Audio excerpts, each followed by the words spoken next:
Estamos de volta com o seu programa Perspectivas 2020, quando nós vamos olhar para o que foi notícia no ano passado, em 2019, e vamos tentar lançar um olhar de esperança no futuro breve que se inicia hoje. Agora em estúdio vamos falar de um dos assuntos mais queridos pelos piauienses dos últimos tempos.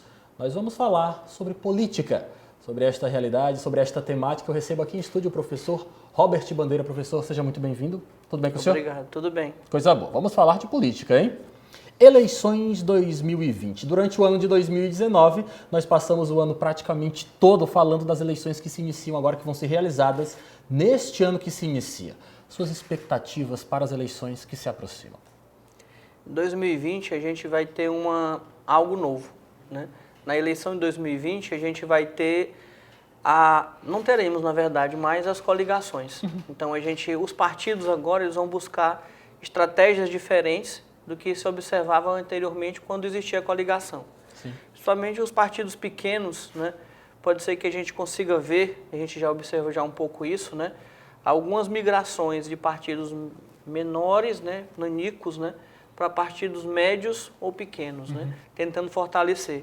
Porque aquilo que ocorria, por exemplo, que ainda se mantém, que é o coeficiente eleitoral, né, que só para deixar claro para o pessoal de casa, o coeficiente eleitoral seria o número de votos válidos, por exemplo, para vereadores, dividido pelo número de cadeiras, né? Aqui em Teresina seria mais ou menos, vamos supor, que se fosse uma suposição, 1 milhão de votos dividido por 29, né? Que 29 seria o número de cadeiras que nós temos Disponíveis no parlamento. Então, agora, isso anteriormente ocorria, quando a coligação funcionava, ocorria como um grande partido e você dividia esses votos. Agora não, agora o partido vai enfrentar isso sozinho. E acredito que nesse momento também vai ser o momento de decisão, como sempre é, decisão para o governo daqui a mais 2 anos, né? Porque é nesse momento que você vai articular quantas prefeituras cada partido vai conseguir e os partidos vão trabalhar muito, né, acredito, para conseguir o maior número de prefeituras possíveis, pensando já em 2022. Para governador. Encerramos 2019 falando das eleições 2020, então vamos encerrar as eleições 2020 já falando das eleições 2022. 22. Né? Muito bem. Queria também perguntar para o senhor se o senhor acredita que o ano de 2020 vai marcar o fim de muitos partidos políticos, da existência de muitos partidos políticos. Vale lembrar que é uma grande crítica ao sistema político brasileiro a grande quantidade de partidos, como o senhor mesmo falou, partidos nanicos. O senhor acredita que este ano que se inicia é o ano do fim de muitos partidos? Se esses partidos, no caso, eles não vierem a desaparecer de forma mais rápida, mas eles vão deixar de participar, por exemplo, do fundo partidário, do fundo eleitoral e da questão do tempo de TV. Por quê? Sim. Na eleição de 2018, nós tivemos uma coisa chamada cláusula de barreira, né? Então, por exemplo, se um partido ele não conseguisse 1,5% dos votos nacionais, né? Então ele não vai ter mais acesso nem a fundo eleitoral, nem partidário, nem a tempo de TV. Então esse partido, ele numa corrida eleitoral, ele vai partir atrás. Ele não vai conseguir, não vai ter o mesmo recurso do que os outros. A tendência vai ser esses partidos desaparecerem, né? Isso digamos assim, com exceção de partidos, digamos assim, já catedráticos, né? Ou seja, que já não tinham tanto espaço, né? Posso dar um exemplo aqui, o PSTU, né? Então o PSTU eu acredito que ele não vai assumir, porque ele já nunca teve realmente esse grande acesso a essas contas, né? Mas seria mais um partido, digamos, de identificação partidária maior, né? Então a gente vai observar que esses partidos, ao não ter acesso a esses recursos, é capaz de que eles venham diminuir. Então, esse instituto que foi criado lá na reforma em 2017 e que começou a vingar em 2018, esse da questão da cláusula de barreira, que já existia, que a cláusula de barreira anteriormente, Lívio, era o coeficiente eleitoral. Sim. Agora não. Então, você diminui isso. Ao diminuir isso, você desincentiva aquele partido estar vivo.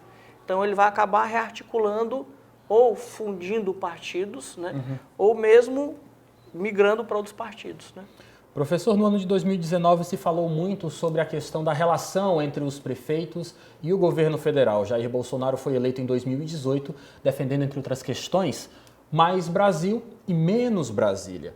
Como é que o senhor avalia esta relação do governo federal, em específico do presidente Jair Bolsonaro, com os prefeitos dos municípios, que é onde realmente a administração pública acontece, e quais são as suas expectativas sobre este relacionamento para este ano de 2020?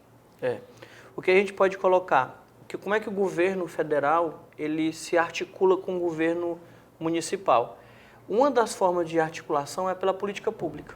Sim. Por exemplo, o SUS, né, o Fundeb, são, digamos assim, orçamento, né? Esse orçamento vem direto do governo federal para o governo municipal. Então, nesse ano, os prefeitos já sentiram muito em relação ao orçamento, né? Então, o orçamento ele vem reduzindo. O que é interessante a gente pontuar, para a gente entender melhor. Que tipo de Estado o Brasil está assumindo com esse governo, né? É um governo que traz um Estado mínimo. O que seria esse Estado mínimo? Não é que vai reduzir o tamanho do nosso país, mas reduzir o tamanho do alcance do Estado na população. Ou seja, ele quer incentivar muito mais a questão em si do mercado, né?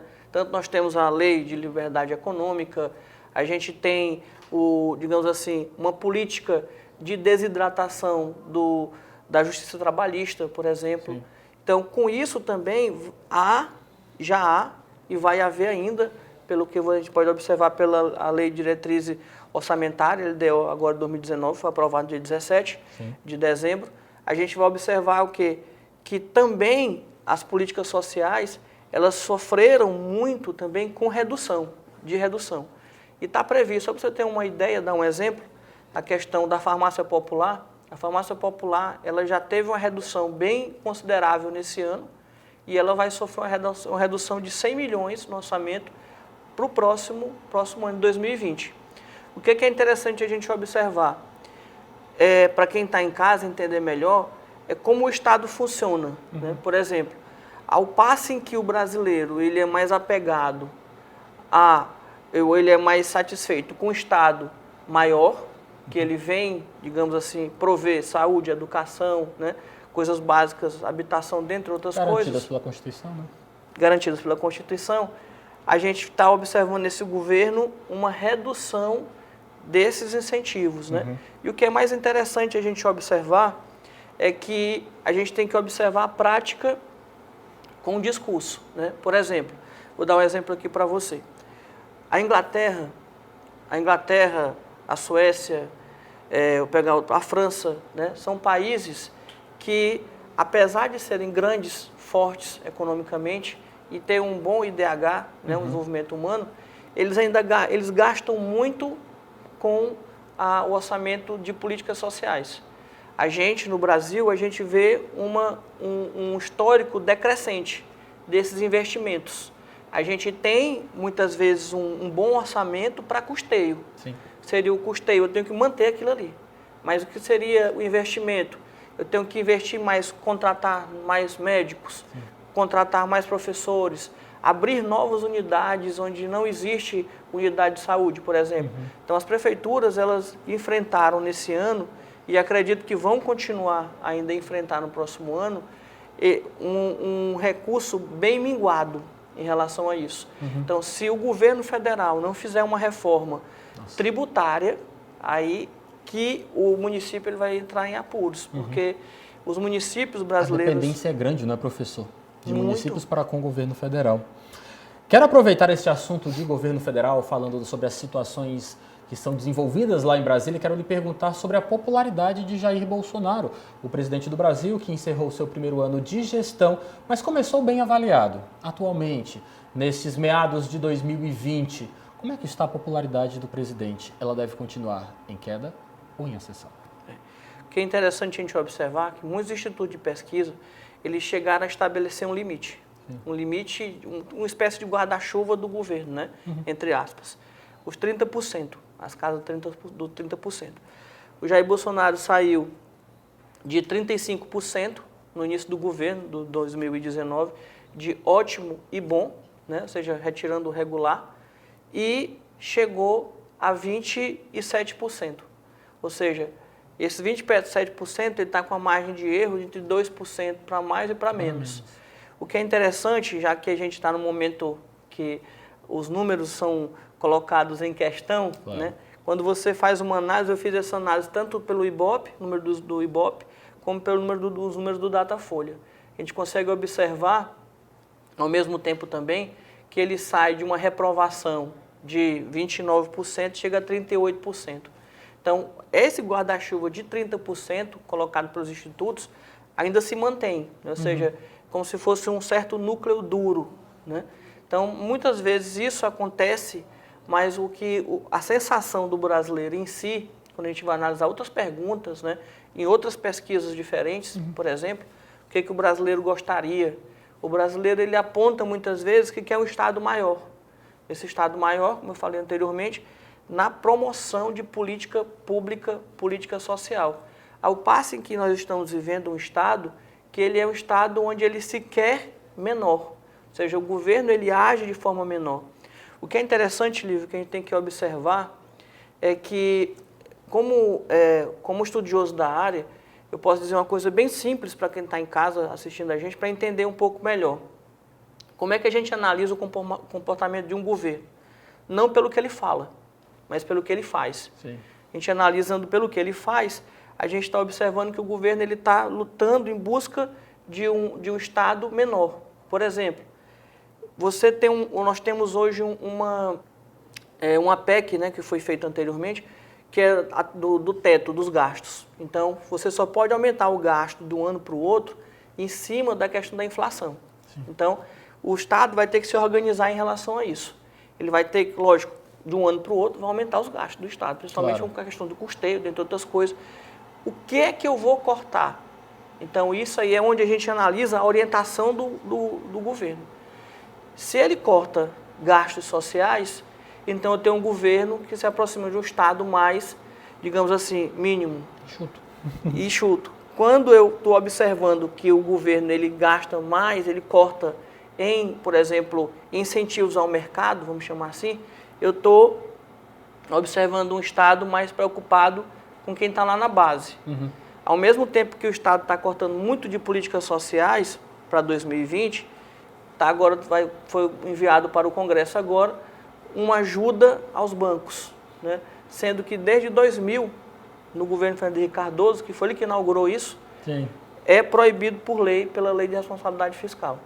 Ou seja, quando a gente vê um discurso, mas a gente olha uma outra prática, a gente consegue enxergar melhor qual é a ação real do governo, né?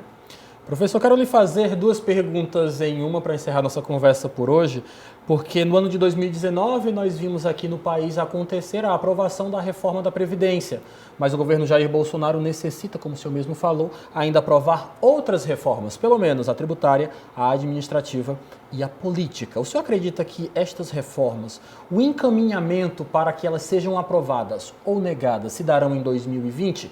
A partir do momento que eu lhe pergunto isso, também gostaria de lhe perguntar, o senhor acredita que este ano que estamos começando a viver será o ano em que a esquerda brasileira vai conseguir reagir deste discurso que foi implantado pelos apoiadores de Jair Bolsonaro? É uma resposta bem difícil, porque eu não tenho como lhe assegurar, mas acredito que o governo ele mostrou uma forma de articulação, né? Principalmente permutando, né?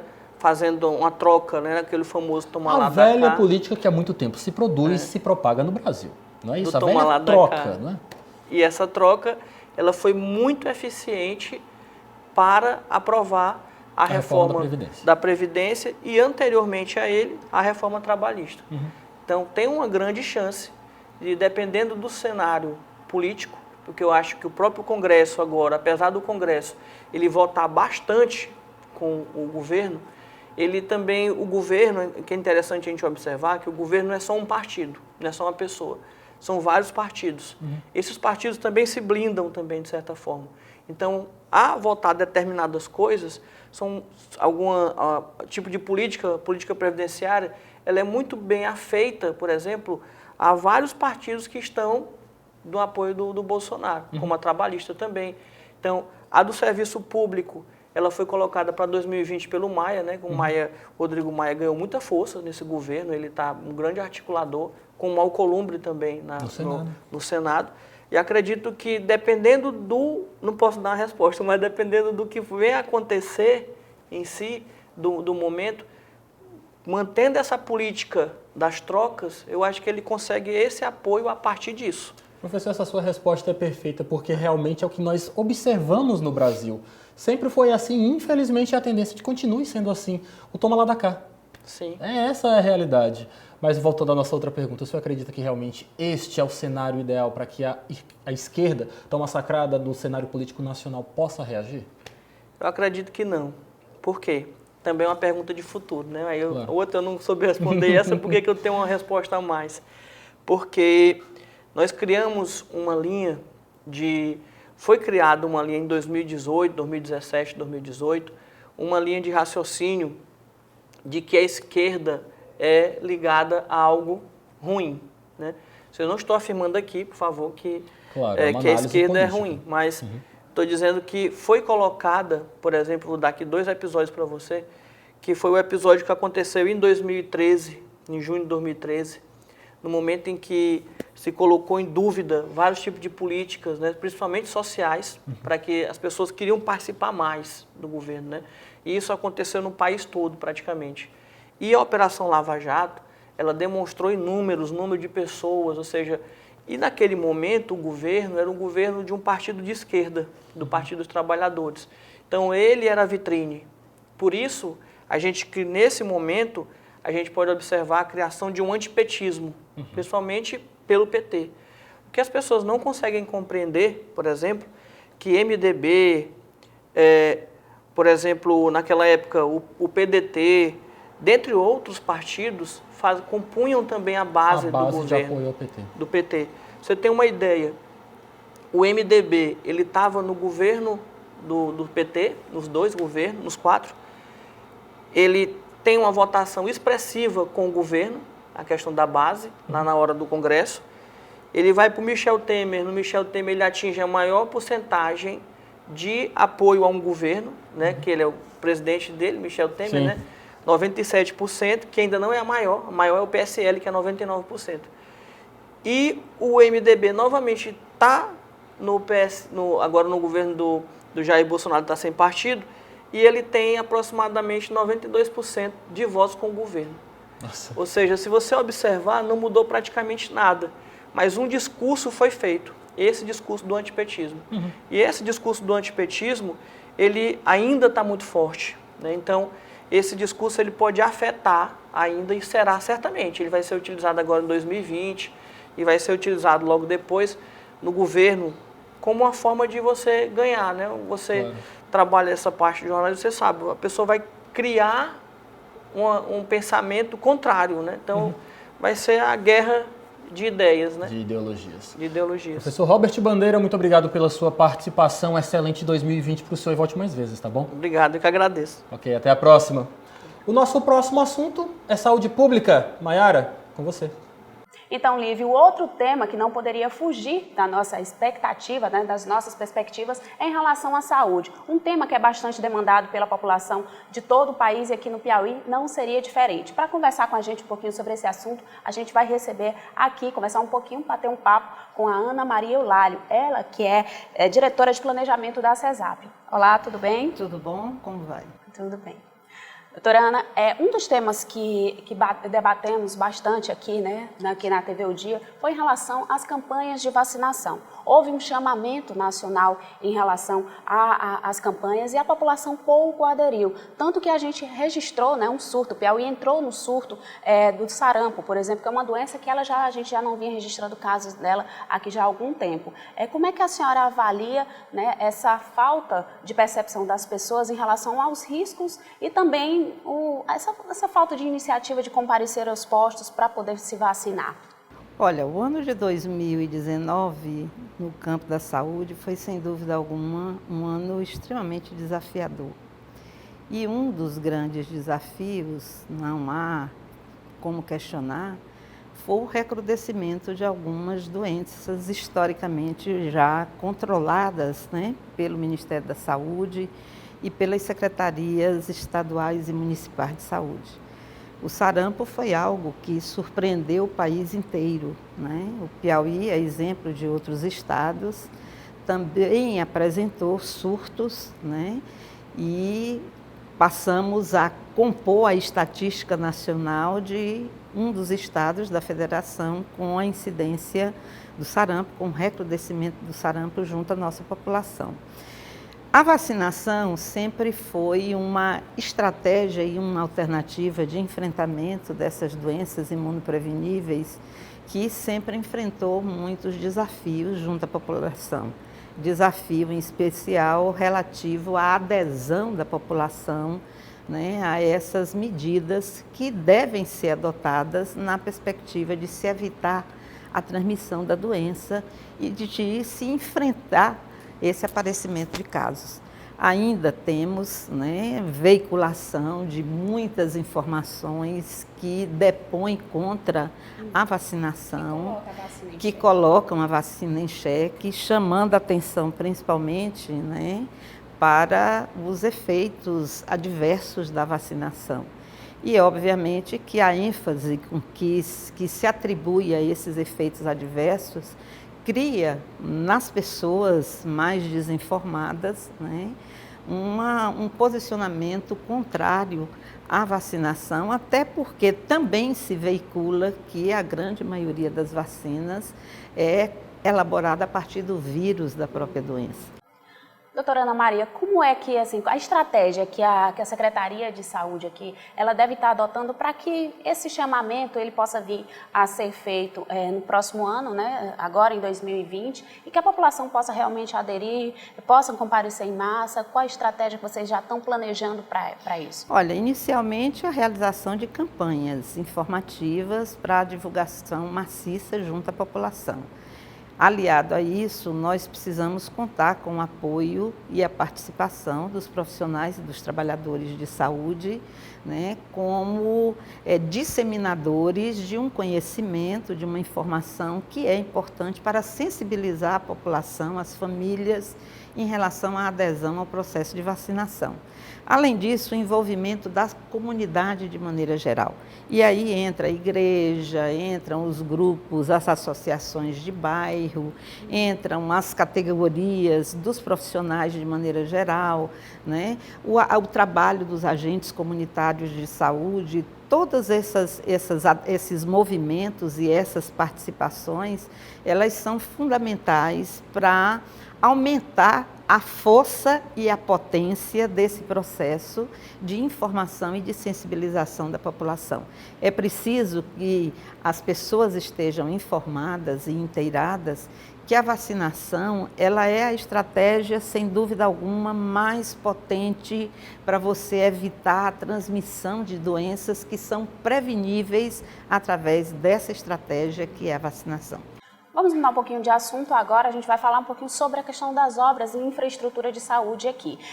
A gente teve também, a gente deu muita repercussão aqui a visitas que parlamentares fizeram a alguns hospitais regionais, a carência de estrutura desses hospitais e ainda a vinda de muitos pacientes do interior do estado aqui para a capital, que já é uma reclamação bastante antiga. Nesse sentido, para 2020, o que é que o estado já está se programando em termos de melhoria nas condições de infraestrutura desses hospitais para evitar justamente essa vinda, esse deslocamento de pacientes do interior do estado aqui para a capital? O primeiro movimento, sem dúvida alguma, é fortalecer a parceria com as secretarias municipais de saúde. Nós temos uma rede hospitalar, né, sob gestão do estado, que é bastante grande, né? Nós temos hospitais praticamente nos grandes municípios do estado do Piauí, que se somam a um conjunto de outras estratégias implementadas localmente para garantir a assistência à saúde da população. Esse ano de 2019, a Secretaria Estadual de Saúde fez um investimento maciço na medida das suas possibilidades financeiras e daquilo que nós conseguimos captar de recursos com o apoio da bancada federal, né? Nós fizemos um investimento maciço com aquisição de equipamentos, com melhoria da infraestrutura de alguns hospitais, implantamos serviços novos, credenciamos leitos, né, hospitalares com o propósito de garantir uma ampliação da assistência prestada à população. O que a gente precisa entender é que a organização de uma rede de atenção à saúde, ela se dá a partir da conjugação de esforços que envolvem tanto a gestão municipal como a gestão estadual. Os municípios são fundamentais, também somando-se ao esforço da Secretaria Estadual de Saúde, para atuar na organização dos seus serviços locais de saúde, de tal modo que se possa oferecer à população localmente aqueles serviços que dispensariam o deslocamento de pacientes para Teresina. Para 2020, né, novos investimentos na reestruturação dos hospitais, na melhoria física da infraestrutura. Não haveria necessidade de se construir novos hospitais, né? Nós precisamos melhorar a capacidade resolutiva dos nossos hospitais para a garantia do cuidado a ser prestado ao paciente. Quer ampliando leitos, quer com a contratação de profissionais, quer com a aquisição de equipamentos que são necessários para a garantia da prestação de serviços de saúde. Então, essa é uma prioridade que consta do nosso PPA, que faz parte do planejamento estratégico da Secretaria de Saúde e, sem dúvida nenhuma, será priorizado no exercício de 2020. Há que se ressaltar, no entanto, que apenas investir nos hospitais, na rede hospitalar, não é garantia suficiente necessária de melhoria das condições de saúde da população. Nós temos que investir em ações de promoção, nós temos que investir em ações de prevenção e, para isso, é fundamental fortalecer a atenção primária. Para maternidade, a gente tem uma maternidade em construção. Sim. Aqui, né, que o objetivo é tentar também desafogar a maternidade Dona Evangelina Rosa, que inclusive foi alvo de interdições, né, éticas por parte do Conselho Regional de Medicina. Durante vários períodos do ano, alguns investimentos foram feitos. Para essa nova maternidade, ela deve sair agora em 2020? Em 2020, ainda não é tempo suficiente para a conclusão das obras, porque a obra não é só física, ela implica também no equipamento, no aparelhamento desse serviço. E óbvio que a construção de uma maternidade com toda a infraestrutura necessária para prestar o cuidado adequado, humanizado, resolutivo, seguro, para a gestante e para o bebê, né, ela demanda um volume de recursos extremamente significativo que somente o governo do estado não teria condições de suportar, depende também, principalmente, do aporte de recursos federais.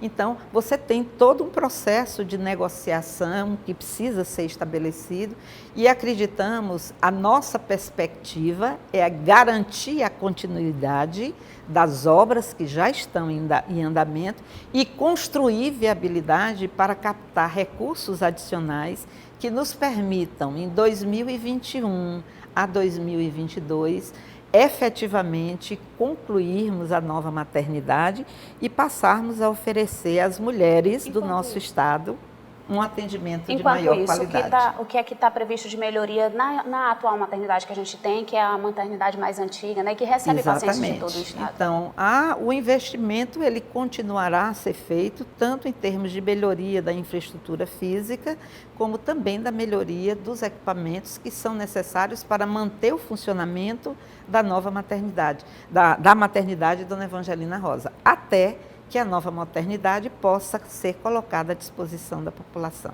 Muito obrigada, doutora Ana, pelos esclarecimentos e que 2020 seja um ano aí de uma saúde mais próspera para todos os piauienses. Obrigada. Bem, assim nós vamos encerrando este nosso programa especial Perspectivas 2020. Mayara Martins, para você, quais são suas expectativas para esse ano que se inicia? Eu acredito que a expectativa mesmo aí em relação à política. A gente teve muitas conversas, muitas coisas desenrolando agora no ano de 2019, mas essas alianças, essas parcerias, elas vão se concretizar agora em 2020, aí culminando com o voto do eleitor aí em outubro, né? Então acredito que esse deve ser aí, a gente vai debater muito esse assunto agora aqui na programação da UDIA TV. E as suas expectativas, Lívia? Bem, minhas expectativas para este ano que se inicia dizem muito a respeito do setor economia. Afinal de contas, o valor da gasolina está o tempo todo flutuando, a inflação ainda é uma incerteza e até o valor da carne está só aumentando. Mayara Martins, muito obrigado pela sua parceria. A você aí de casa, um feliz 2020 que apenas se inicia, que você possa realmente ser verdadeiramente feliz neste ano.